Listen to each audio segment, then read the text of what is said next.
मसूद अजहर का एक audio clip जो है वायरल हुआ है, जिसमें वो किसी भाषण में बोल रहे हैं कि उस समय जब टनल निकालने वाले थे, अगर वो डिटेक्ट नहीं होती तो हम बाहर निकल जाते। लेकिन आज भी उनकी रूह कांप उठती है, क्योंकि वो फूट फूट कर रो रहे हैं जब वो बात करते हैं कि किस तरीके से उनकी पिटाई हुई थी। तो आपने ये इन्वेस्टिगेट किया और आपने बहुत करीब से देखा हुआ जेल में जाके भी, और मसूद अजहर को भी आप ही ने उस टाइम, जब कंधार हाईजैकिंग के टाइम रिलीज किया गया था, आप ही लेकर गए थे उस समय अपनी गाड़ी में। तो क्या था, बताइए सारा जो मामला है। देखिए, ये सही है कि जब मसूद अजहर बहुत इम्पोर्टेंट टेररिस्ट था पाकिस्तान के लिए, और उसको वो निकालने की बहुत कोशिश करके, मुझे खुद याद है कि इसके लिए पहले कोशिश की गई टनल निकाल के। ये सारे पाकिस्तानी टेररिस्ट जो कोट बलवाल जेल में थे, इन्होंने शार्प एज कोई वेपन स्मगल किया अंदर, और उससे ये डिगिंग करते थे जो अनडिटेक्ट रही काफ़ी देर, क्योंकि जेल स्टाफ बहुत जिस तरह से उनको अलर्टनेस होनी चाहिए थी वो नहीं थी, क्योंकि अंदर बहुत सारे पाकिस्तानी टेररिस्ट थे और इनका वहाँ बोलबाला था, और जेल स्टाफ पूरी तरह कंट्रोल नहीं कर पाता था, और उसी का फ़ायदा उठाकर इन्होंने ये स्मगल किया और उसे डिगिंग करते थे, और ऑलमोस्ट एस्केप, इतनी लंबी टनल ये निकाल चुके थे, क्योंकि ये सारा प्रोटेक्टेड था बाय सीआरपीएफ, क्योंकि हाई सिक्योरिटी प्रिजन है।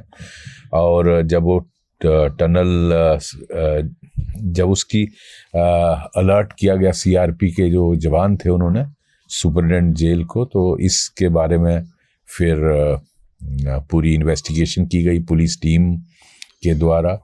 तो उसमें ये टनल पाई गई, ये डिगिंग इंस्ट्रूमेंट पाया गया, और फिर जब इन्वेस्टिगेशन के दौरान जो पुलिस ने इनका इलाज करना होता है वो फिर हमने किया, और उसमें इसका रोना बनता है मेरे ख्याल, जो इसको ट्रीटमेंट मिला या इसके बाकी साथियों को।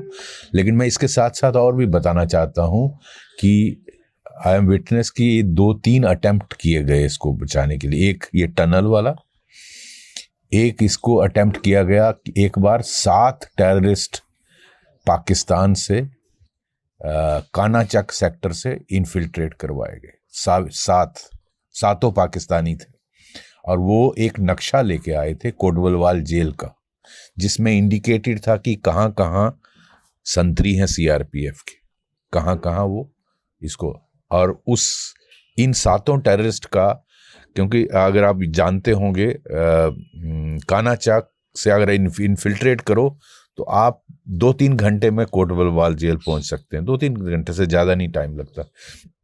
तो ये उसी एरिया से बहुत पास पड़ता है। तो ये ग्रुप इन्फिल्ट्रेट हुआ था, मुझे याद है मैं डीआईजी जम्मू ही था, और जब ये इन्फॉर्मेशन मिली, ये डिटेक्ट हो गए थे बिफोर दे कुड रीच कोटबलवाल। तो इन इन्फिल्ट्रेशन का खबर मिलने पर वहाँ कार्डन एंड सर्च ऑपरेशन लॉन्च किया गया by joint operation by J and K police, SOG, the CRP and army, सब ने मिलकर वो ऑपरेशन किया, और इन 7 टेररिस्ट को न्यूट्रलाइज कर दिया, 7 के 7 मार दिए। और वो बाद में आइडेंटिफाई हुए 7 पाकिस्तानी थे और लेस्ड थे हथियारों के साथ। जब उनकी तलाशी ली गई तो उसमें एक नक्शा मिला कोटबलवाल जेल का, तो उससे ये पता चलता है, इनको उसमें रूट भी दिया गया था कि कोटबलवाल जेल तक पहुंचना है, रात को उस पर हमला करना है, संतरियों को न्यूट्रलाइज करना और इसको एस्केप कराना है।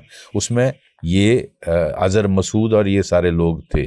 तो इस तरह की कोशिशें पाकिस्तान करता आया है। टनल से निकलने की वो नाकाम हुई, ये वाली कोशिश की, ये नाकाम हुई, और बाकी पुलिस इन्वेस्टिगेशन जब हुई तो उसमें जो क्योंकि ये जेल स्टाफ को मानते नहीं थे कि jail staff does not carry weapon, और जेल के अंदर आप वेपन ले नहीं सकते। तो फिर जब इस तरह की स्थिति बन जाए कि जो ये पाकिस्तानी टेररिस्ट हैं, इन्हीं का बोलबाला चलेगा और ये जो चाहेंगे वो करेंगे, फिर पुलिस जब इन्वेस्टिगेट करती है तो फिर वो जो पुलिस का ट्रीटमेंट होता है वो फिर करना पड़ता है।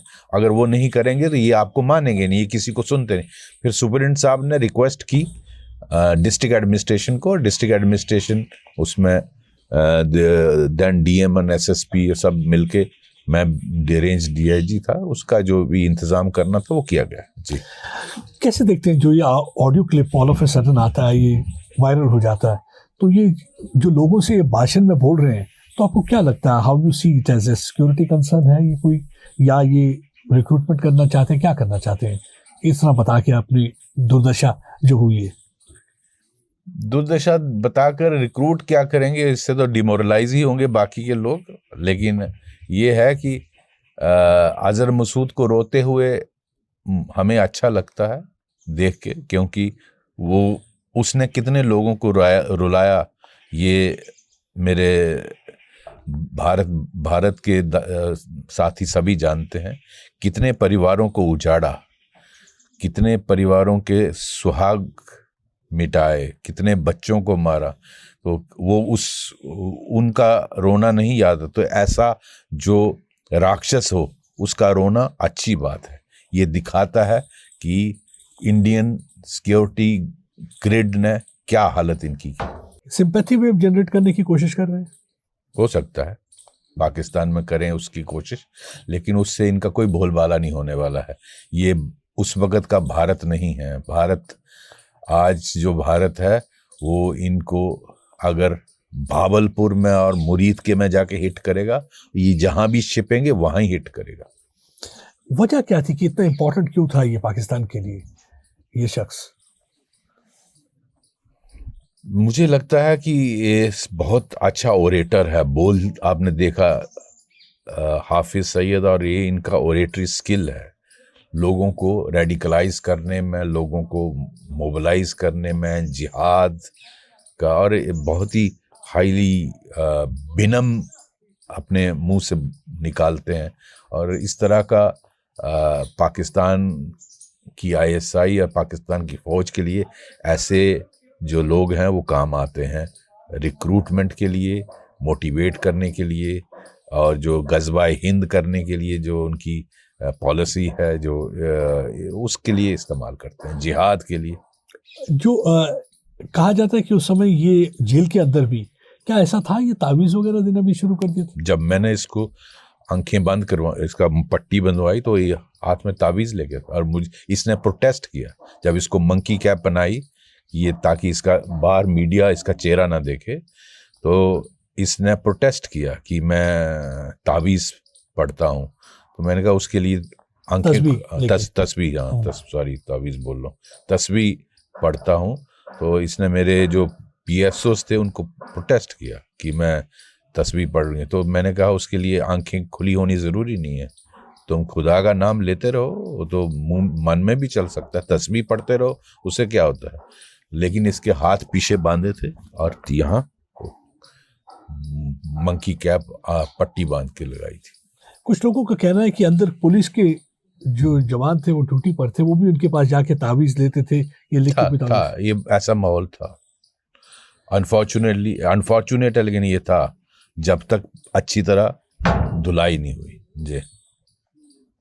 तो ये मतलब इतना ज्यादा ये था कि पुलिस वाले भी बिलीव करने लगे कि इसमें कुछ, ये पीर मानते थे कि बड़ा रिलीजियस है और बहुत वो है, तो क्या रिलीजियस है क्या बोलूं मैं कुछ इस पे बोलना नहीं चाहता, बट जो इस तरह का राक्षस जैसी हरकतें जिनकी हैं वो क्या रिलीजियस हो गए। जी। जितना एक इमेज बनाई जाती है जैसे मसूद अजहर, ये ऐसे शख्सियत आपने कैसा देखा, ये बहादुर शख्स रहा है या डरपोक था? या वैसे मुझे कोई बहादुरी नहीं दिखी, सिर्फ ये था कि रेडिकल था, ऐसे घूर रहा था जैसे मुझे खा जाएगा, लेकिन बुज़दिल था, बुज़दिल आदमी था, डरपोक था बिल्कुल। तो जब इसकी जो सज़ा वगैरह जब दी गई इस टनल के बाद, उस वक्त रिएक्शन कैसे थे इसके? छुप के भाग गया, पिटाई के सामने कौन टिकता है जी। तो अभी हम बात कर रहे थे फॉर्मर डीजीपी एसपी वैद साहब से, तो ये बता रहे थे कि किस तरीके से उन्होंने कोशिश की गई थी, एक बार नहीं बल्कि 2 की 3 बार कोशिश की गई थी मसूद अजहर को जेल से फरार करने के लिए। एक बार तो इन्फिल्ट्रेशन कराई गई थी, स्पेशली ग्रुप आया था कानाचक से और उनके पास से कोट बलवाल का पूरा नक्शा था। ये अटैक करना चाहते थे जेल पर और इन्हें निकालना चाहते थे। उसके बाद देखा गया कि कैसे टनल भी बनाएगी, लेकिन हर बार जो उनके मंसूबे थे नाकाम हो गए। और आज आप देख सकते हैं कि इतने सालों बाद भी कोट बलवाल का नाम लो तो कांपने शुरू हो जाता है। वो कभी भी वो जो ट्रीटमेंट उसे दी गई है, जो सज़ा उस वक्त दी गई है, और वो कहा भी है कि मैं डबल रोटी की तरह सूझ गया था, तो समझ सकते हैं कि आप कि किस किस्म की उस वक्त पिटाई हुई होगी। लेकिन हाँ, अगर भारत के जो हमारे सुरक्षा कर्मी हैं वो देश की भी सुरक्षा करनी जानते हैं और अगर ज़रूरत पड़े तो वो ऐसी ट्रीटमेंट भी आपको दे सकेंगे कि आप हमेशा के लिए ज़िंदगी भर वो याद रखेंगे। आज भी कमकमाहट होती है जब वो उस बात के बारे में सोचते हैं। प्रदीप दत्ता, NDTV।